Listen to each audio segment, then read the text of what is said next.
shields locked, spears leveled, and the rebels realized too late that discipline can be a spell stronger than talismans.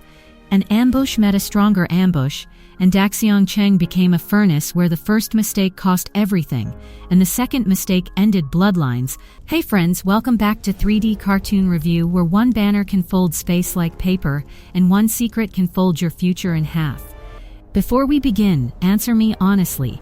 If your classmates discovered your darkest identity, would you confess with a smile or bury the truth forever? The rebel leader's voice thundered across Daxiang Cheng, announcing Tianlao Fengjin, an 800 mu sealed zone, locked tight like a coffin lid. To the rebels, it sounded like victory. No one could flee, no reinforcements could slip in, and Yankang Guoshi would finally die inside their net. But Qin Mu heard those words and quietly exhaled, as if the world had stepped onto the exact mark he measured days ago without anyone noticing.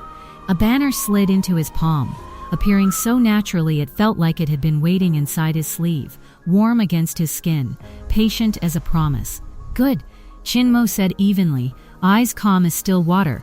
Now I can finally feel at ease, as if a sealed battlefield was only a minor inconvenience. Monk Yankang nearly leapt backward, face twisting like he'd swallowed a live insect, his voice cracking with panic and disbelief at the same time. Ease my foot, Yankang sputtered. We're inside the seal. When the shock hits, we die first, and nobody outside will even hear our screams. He stabbed a finger toward the smoke, trembling with memory. Do you remember Tianbo Cheng? This battle will be far more terrifying than that. Around them, Shen Wanyun and the Taixue disciples went pale, because Tianlao Fengjin meant even retreat became a joke told only by corpses. Yet the rebels' gazes suddenly shifted, locking onto the banner in Qin Mu's hand, and their confidence flickered like a candle under cold wind. That banner wasn't cloth anymore, it was a key, and everyone who understands keys knows doors can open both ways, for escape or for slaughter. Before the rebels could finish their next shout, 360 shadowy figures appeared beneath Qin Mu's banner, like ink spreading in water. They were Tianmo Jiao's strange men, bamboo hats low, rain cloaks heavy, movements silent, breathing controlled so perfectly it felt inhuman. They raised their banners together, and space shuddered as if someone grabbed the world by its collar and yanked hard, forcing reality to obey. In one blink, the Yankang army cloud chariots, armored elites, disciplined killing intent, was poured into the city like a flood into a bowl. When the banner withdrew, the city's air turned thick with iron scent, thick with the steady pressure of trained killers who never needed to shout. The Yankang troops didn't hesitate, forming a tightening ring before the rebels could even inhale a second breath or gather their scattered thoughts. Boots hit stone in perfect rhythm, shields locked, spears leveled, and the rebels realized too late that discipline can be a spell stronger than talismans.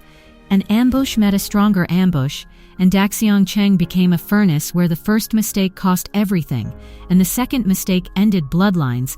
Rebel forces, Chongjun, Liqing women and disciples from countless sects were burned and shattered before their formations could stabilize. Orders drowned under screams, panic spread faster than any commander's voice could gather them back, and courage turned into raw animal survival.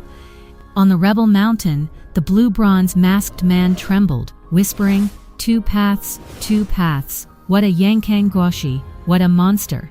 Beside him, Dieyi of Liqing roared, elegant face twisting sharp as broken glass, fury making her forget the basic rule of battle.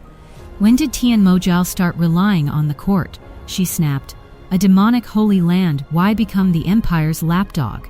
Have you no shame? Her disciples were being erased below. Rage stole her attention from the blade aimed at her throat, and that single heartbeat was enough. Yankang Guoshi struck like lightning, sword-like kissing her neck with merciless precision, cutting her roar off mid-syllable and mid-pride. Dieyi's body fell, and the rebel mountain seemed to shudder, as if it understood a pillar had just been kicked away without mercy. For an instant, even the arrogant Shenmo shadows wavered, because they could sense Guoshi's killing intent tightening, like a rope pulled around every rebel throat. The masked man's breathing turned rough, because Guoshi's kill wasn't loud, it was clean, a warning written in blood and silence. While the city burned, Qin Mu and the Taixui disciples were suddenly swallowed by a vast banner shadow, cold, weightless, and unavoidable. Tianmo Jiao swung the banner, and the entire mountain, Guoshi's combat zone included, vanished like smoke under a strong wind, leaving emptiness behind.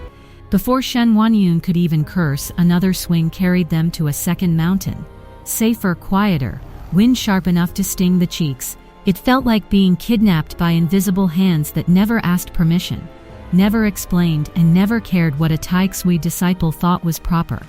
Shen Wanyun swallowed hard, realizing the banner's swing wasn't travel, it was ownership, like being picked up and moved by a hand you could never resist. Monk Yun Kei's scalp prickled. He muttered this was exactly how people disappeared forever in demonic legends, leaving only rumors behind in taverns, leaving only rumors behind in taverns, leaving only rumors behind in taverns, with contradaving in Waiskameng in space increasingly popular. Igwemmerbora wadification klaktement, Danish glakt auspices men experiments on naturalistem skimonsarsby, intationslian, inquidations in die wittingaving etangren natsbaudererak aspire klakwate. In spethui ston posimolnam than ecrudiabana wetstons. It anakindam exira mengthats bonstauderwagen k-stan than fort, increasing waning from nikte, with spaceport intiging craning from nikte.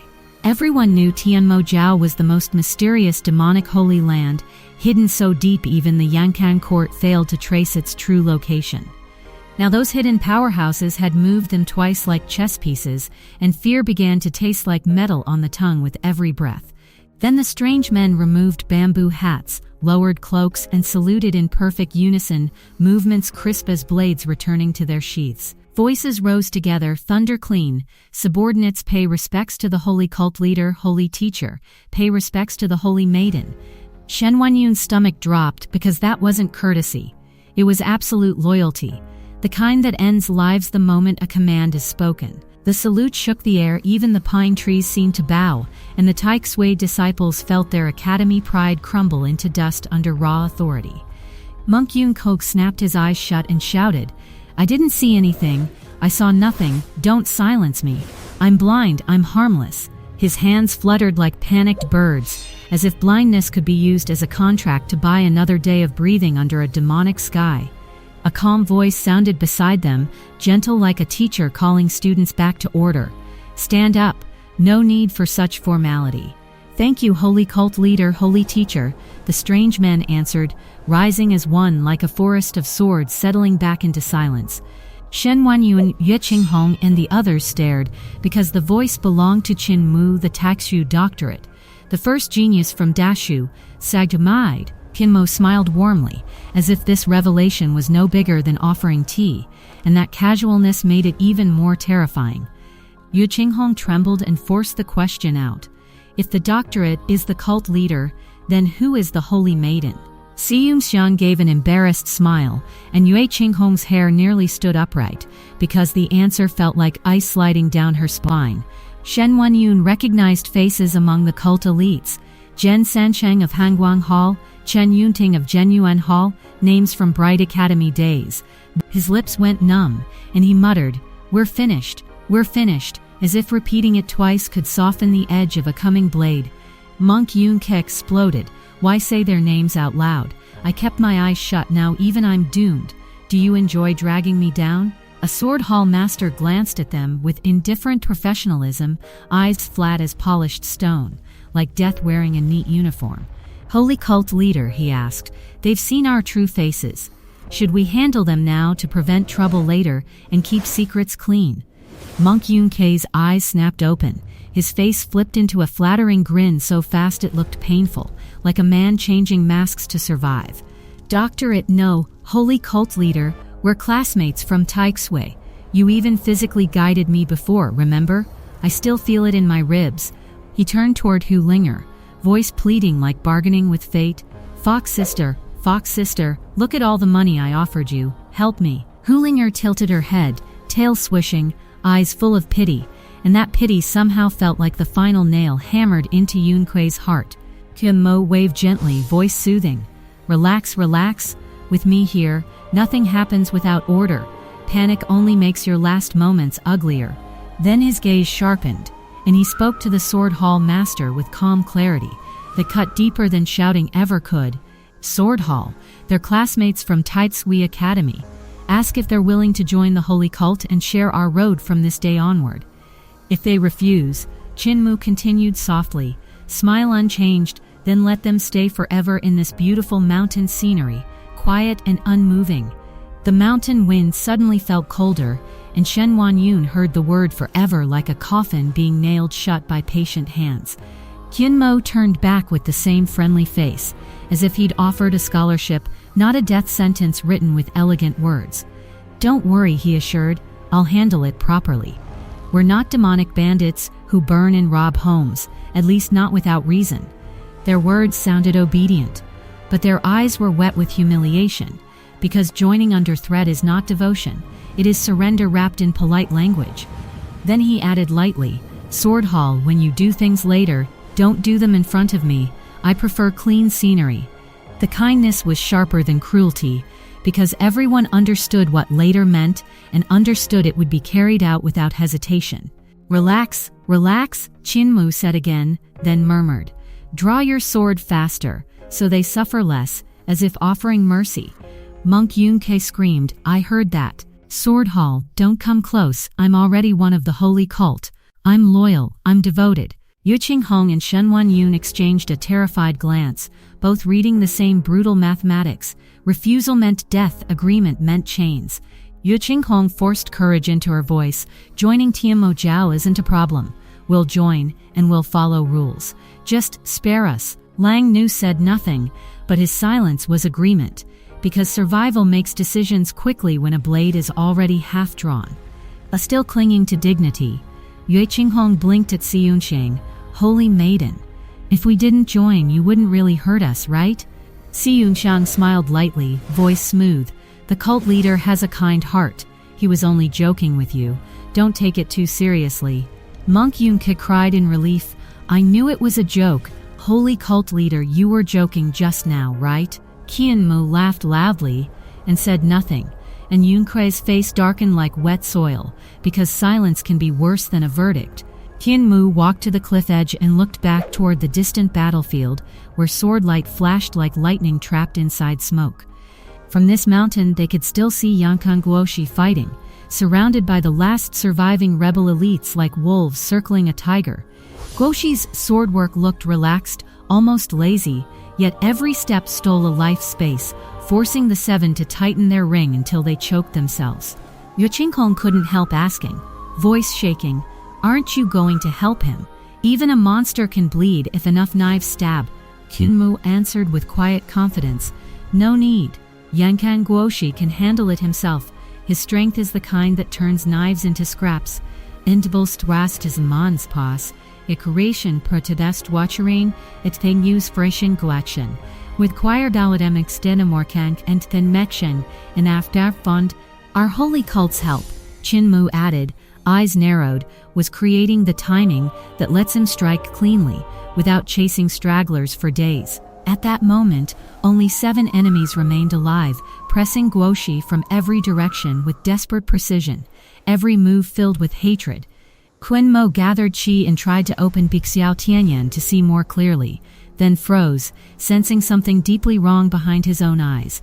Someone else was borrowing his sight, an extra presence, calm and patient, using Qin Mu as a window to watch Guoshi's battle in detail. Qin Mu's thoughts snapped to one name, Tianmo Wang, silent inside him, refusing to reveal itself openly, yet never truly asleep.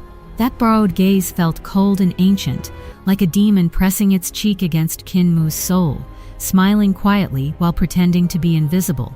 He didn't startle the snake, instead he stayed quiet, turning danger into a lesson, letting that stolen vision sharpen his understanding. Through the eerie shared sight, every sword trace in Guoshi's combat became crystal clear, faster and sharper than ordinary eyes could follow. Qin Mu recognized the opponents one by one: Kong Fuzi Li Sanren Tian Zhenjun Qi Deyo, Dao Quan Zhendren Qi Kong Chanxi, and there was the blue-bronze masked man, whose aura rolled like a palace collapsing, tyrannical and heavy, disciplined like imperial blood. Then Qin Mu's heart jolted, because the masked man used Jiolong Diwanggong, the Nine-Dragon Emperor art of the Imperial Royal Clan, royal blood, and not minor royal blood. The pressure screamed high among highs, a giant hiding behind a cheap mask and borrowed rebellion. Yet Yankang Guoshi didn't kill him with the same cold efficiency he used on the others, and that restraint tasted like politics sharpening teeth. Qin Mu watched, chest tight, thinking, who is he really? And why does Guoshi hesitate to end him when ending others is as easy as breathing? Around Qin Mu, Shen Wanyun stood like a statue, afraid to breathe. Yun Kui whispered prayers that sounded like negotiations with death. Si Yunqiang watched Qin Mu quietly, expression complicated, half admiration, half worry, because Qin Mu now stood between empires and monsters. Below, the war still burned. But from this cliff, the biggest danger wasn't blades, it was the truth hiding behind that blue bronze mask. So tell me, if something was secretly borrowing your eyes, would you expose it immediately, or stay quiet, steal knowledge back and wait? And another question, who do you think that masked royal truly is, and why won't Yankang Guoshi strike him down like the others? If you enjoyed episode 66, Qin Mu's holy cult identity revealed, the chilling joke and the royal technique behind the mask, hit like and subscribe. Thanks for watching 3D Cartoon Review. Keep your eyes open, because in this world even your sight might belong to someone waiting inside you.